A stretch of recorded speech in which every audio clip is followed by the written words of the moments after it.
성부와 성자와 성령의 이름으로 아멘. 현존의 복음 23-3 초견성의 의미와 한계. 창문이 짠 하고 열리는 순간 새벽이 착 하고 오고 있죠. 아침에 일어나면 너무 신비로워요. 영산강 위에서 밤새 머물던 안개가 천천히 걷히고 있는 강변을 걸으면 너무 행복하죠. 강변의 갈대들은 아침 바람에 몸을 실은 채 부드럽게 흔들리고 있습니다. 아직 태양은 떠오르지 않았지만 하늘은 이미 어둠을 놓아주기 시작합니다. 새들은 보이지 않는 곳에서 노래를 시작하고요. 강물은 아무 일도 없다는 듯 묵묵히 흐르고 있습니다. 나는 천천히 강변을 걷습니다.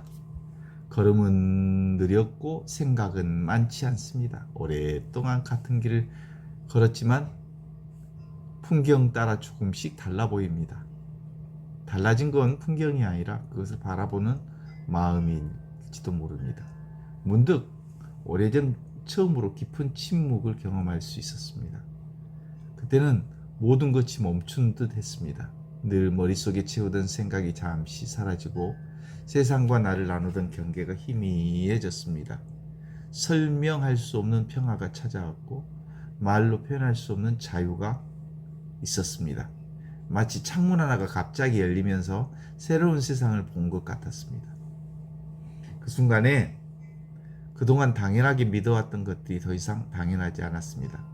내가 나라고 믿었던 생각들, 내가 세상이라고 믿었던 대상들, 내가 붙들고 있었던 수많은 두려움과 욕망들, 그 모든 것이 실체 없는 그림자처럼 보였습니다. 그 체험은 대단히 강렬했습니다. 그래서 처음에는 그게 모든 것의 끝인 줄 알았습니다. 마침내 도착했다고 생각했습니다. 그러나 세월이 흐르면서 알게 되었습니다. 그것은 도착이 아니라 출발이었다는 것을요. 초견성은 늘 본성을 처음 본 상태라고 말합니다. 그러나 사실은 본성을 완전히 본 건 아닙니다. 처음으로 엿본 것에 가깝습니다. 두꺼운 구름 사이 잠시 하늘이 드러나는 것과 비슷하죠. 평생 구름만 보고 살다가 처음으로 푸른 하늘을 본 거죠. 맨날 먹구름 속에서 살다가 푸른 하늘을 보았으니 얼마나 감동이 크겠어요.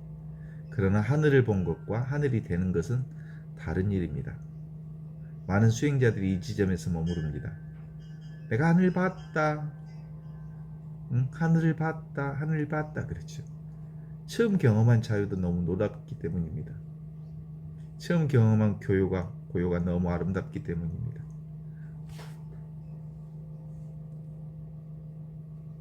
처음 경험한 침묵이 너무 신비롭기 때문입니다. 그래서 자신도 모르게 그 깨달음의 완성으로 받아들입니다.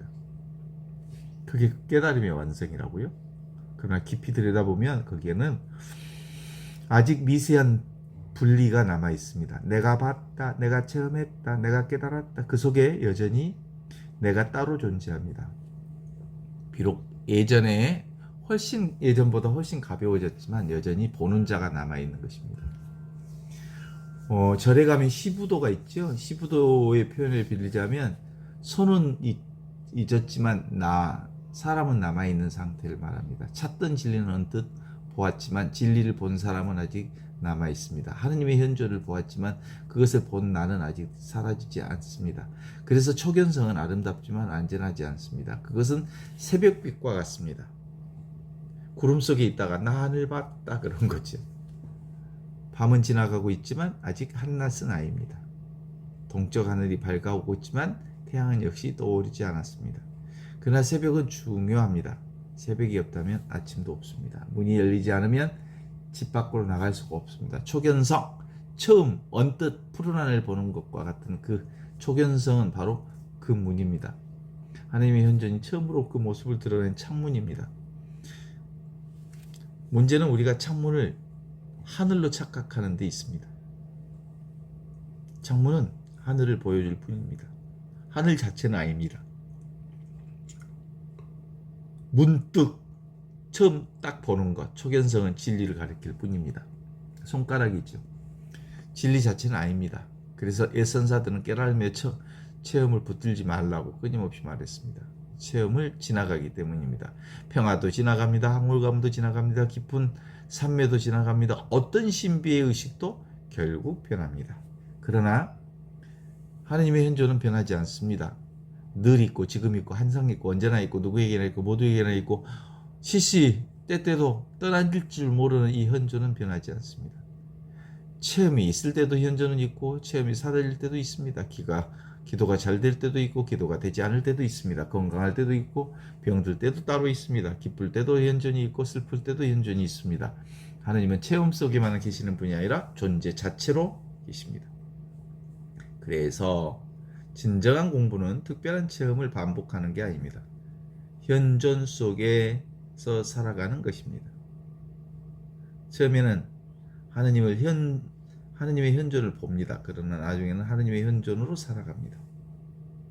처음에는 고요를 체험합니다. 나중에는 그 고요, 소음 속에서도 고요함을 잃지 않습니다. 처음에는 침묵 가운데 하느님을 만납니다. 그러나 나중에는 시장의 소란스러운 시장통 속에 저작거리 속에서도 하느님을 만납니다.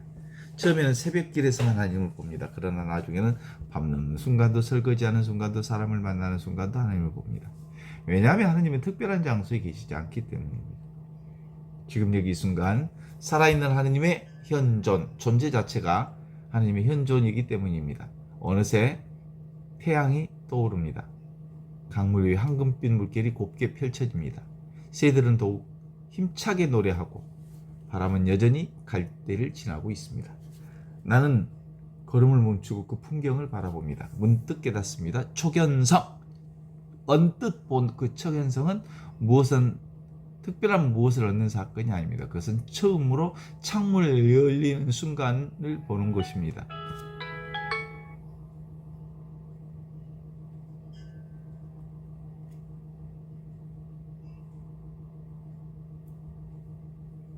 그러나 중요한 것은 창문이 아닙니다. 창문 너머로 펼쳐지는 하늘입니다. 그리고 그 하늘은 멀리 있지 않습니다. 지금 흐르는 강물 속에 계시고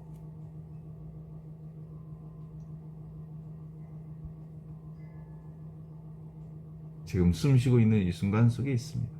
하나님의 현존은 늘 여기 있습니다. 초견성은 다만 그것을 처음 알아본 순간뿐입니다. 그래서 영적 여정은 깨달음을 얻는 길이 아니라 이미 주어져 있는 하나님의 현존 안에 살아가는 길입니다. 그 길에서 우리는 비로소 알게 됩니다. 찾고 있던 하나님은 처음부터 떠난 적이 없고 찾고 있던 진리는 처음부터 여기 있었으며 지금 여기 이 순간이야말로 영원히 숨쉬고 있는 하나님의 나라라는 것을